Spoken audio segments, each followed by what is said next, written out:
میرا نام موین قریشی ہے جی. میں گورنمنٹ کالج اسرن مال راولپنڈی میں انگریزی زبان ادب پڑھاتا ہوں اور اردو ادب سے میرا شغف ہے. پڑھتا ہوں یا سنتا ہوں. آپ کیسے پڑھے لکھے لوگوں میں بیٹھ کے خوشی حاصل ہوتی ہے, علم حاصل ہوتا ہے. 2017 میں میرا ٹرانسفر ہوا تھا یہاں, تو ان سے ملاقات ہوئی قریش صاحب سے. ہلکار باب ذوق راولپنڈی میں ماجد صاحب آتے تھے, بہت سارے. ڈاکٹر ناہید بڑی محنت کرتی تھی, بہت اچھا انعقاد کرتی تھی. لیکن جب سے وہ ہٹی ہیں پھر اس کے بعد سے ہم جانا ہم نے چھوڑ دیا آلموسٹ. اور پتہ نہیں اب کیا حالات ہیں ہلکے کے. بہت اچھے. اچھا اچھے ہیں. اچھا ٹھیک ہے, تو جانا چاہیے دوبارہ. تو اس وقت قریش صاحب سے ملاقات ہوئی, سلام دعا ہوئی. یہ باقاعدگی سے ہلکے کے اجلاس میں شرکت کرتے تھے, یہ ان کی خوبی تھی. اور کوئی بھی موسم ہو یہ موجود ہوتی. پھر پتہ نہیں ان کو یہ کس نے یہ آئیڈیا دیا کہ یہ چینل بنائیں. جیسے کہ میں نے کہا کسی نے کہا کہ یار تو بنا کچھ بنا. میں سمجھتا ہوں اس شخص نے ان کے اوپر بڑی مہربانی کی ہے جس نے بھی ان کو یہ آئیڈیا دیا, کیونکہ یہ اگر یہ نہ کرتے تو شاید یہ اتنے ریکگنائز نہ ہوتے. ان کی جو ریکگنیشن ہے, جو دوستوں میں بیٹھنا, ادیبوں کے ساتھ تعلق جوڑنا, یہ ان کی خدمات بڑھ گئیں اور یہ ان کو یاد رکھنے کا ایک ذریعہ بنے گی. اور میں بہت خوش ہوں اس بات کو دیکھ کر. ایز این آبزرور میں یہ کہہ رہا ہوں کہ جب سے انہوں نے چینل میں کام کرنا شروع کیا ہے, ان کے بولنے کی صلاحیت بہت بہتر ہو گئی ہے. یہ میں نے فیل کیا ہے, کیونکہ میں ان کو سنتا رہا ہوں پچھلے 4-5 سال, اور ماشاءاللہ بہت اچھا ان کا ایکسپوجر ہو گیا ہے اور بہت کانفیڈنٹ آ گیا اور الفاظ کا چناؤ اور زبانی بڑھ گئی. تو یہ مجھے خوشی ہوئی ہے دیکھ کر. تو کیا سب اللہ تعالیٰ آپ کو اور ترقی دے اور آپ اس طرح ادب کے لوگوں کی خدمت کرتے رہیں. میری دعائیں آپ کے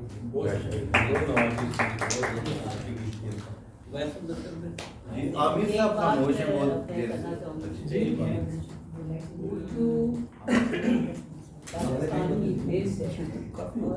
ہماری سوسائٹی میں, جامعات میں, اسکول کالجز میں اس کو اتنی خوبصورتی سے نکالا گیا ہے کہ اس کی ابھی کوئی بیس نہیں بن رہی. تو یہ جو چینل ہیں یا میں نے کچھ لکھ پڑھائی, یہ الفاظ اردو ہمارے بہت ضروری چیز ہے. جب تک قوم اپنی زبان نہیں بولتی اس قوم کو کوئی نہیں مانتا. پہچان اس کی ترقی ہوتی ہے, نہ اس کی زندگی ہوتی ہے. تو آپ جو کام کر رہے ہیں اردو کے لیے, اس کے ساتھ الفاظ اردو کا بھی اور اس کے باقی کام بھی اگر آپ کریں, ایک مذاکرہ رکھ لیں, سیمینار رکھ لیں, یا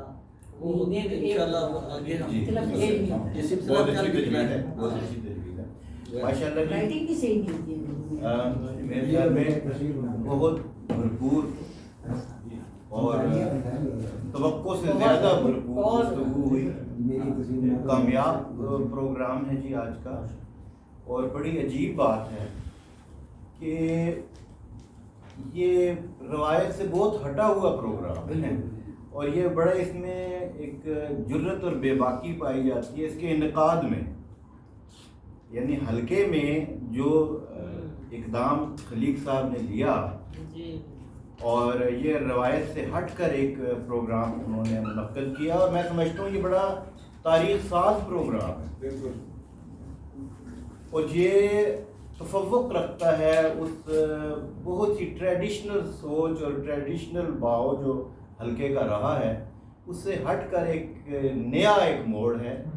اور اس حوالے سے بہت اہم ہے کہ اب ضرورت ہے کہ ہم اپنی زندگی کو نئے تقاضوں اور نئے چیلنجز سے ہم آہنگ کریں. تو نئے سانچوں میں ڈالیں. ایک نیا طرز احساس جنم لے رہا ہے, ایک جدید حیثیت جس کو آپ کہیں, وہ ٹریڈیشنل سوچ کے توسط سے نہیں آ سکتی.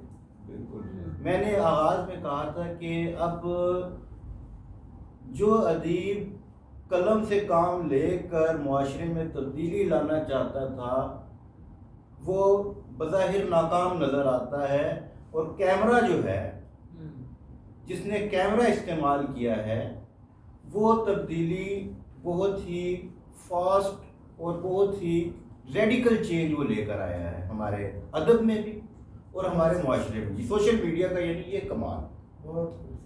تو یہ جو ادبی صحافت کا حوالے سے جو کام آج کے اجلاس میں آیا ہے, اور جس نوع کی خاص طور پر ویڈیوگرافی کے حوالے سے جو کام اب ہمارے سامنے واضح ہوا ہے، جو پہلے دھندلا تھا، اور امتیاز قریشی صاحب کے ہاں جو ایک والہانہ لگن ہے، جس کو میں نے کہا شفتگی بھی ہے اور اس میں شفتگی بھی ہے، اور ان کو عشق ہے غالباً یوں محسوس ہوتا ہے اپنے کیمرے کے ساتھ. اور اس سلسلے میں ماجد صاحب نے جو ماجد شاہ صاحب نے جس نقطے کی طرف نشاندہی کی کہ ان کو ایڈٹ نہیں کرنا چاہیے. اس میں جو خوبصورت بات ہے وہ یہ ہے کہ اس کا نیچرل ہونا اس کا حسن ہے. ان ویڈیوز کا جتنی برجستگی کے ساتھ یہ سامنے آئی ہیں اور وہ ایک پوری تاریخ مرتب کرتی ہیں، اور یہ بھی ہمیں باور کراتی ہیں کہ بڑا کام کرنے کے لیے بہت بڑے وسائل کی ضرورت نہیں ہے، بلکہ اس کے پیچھے چھپا ہوا آپ جذبہ دیکھیں، وہ جو دیوانگی ہے، وہ جو جنون ہے کہ انسان ایک معمولی کیمرے سے بھی بہت بڑا کام لے سکتا ہے. اور جیسا میں نے عرض کیا تھا کہ آپ چند سیکنڈز کے میسج سے، یہ جو ڈیجیٹل ایج کا دور ہے ہمارا، ڈیجیٹل ایج ہے، تو اس میں چند سیکنڈز کے میسج سے آپ شہروں میں آگ لگا سکتے ہیں. آپ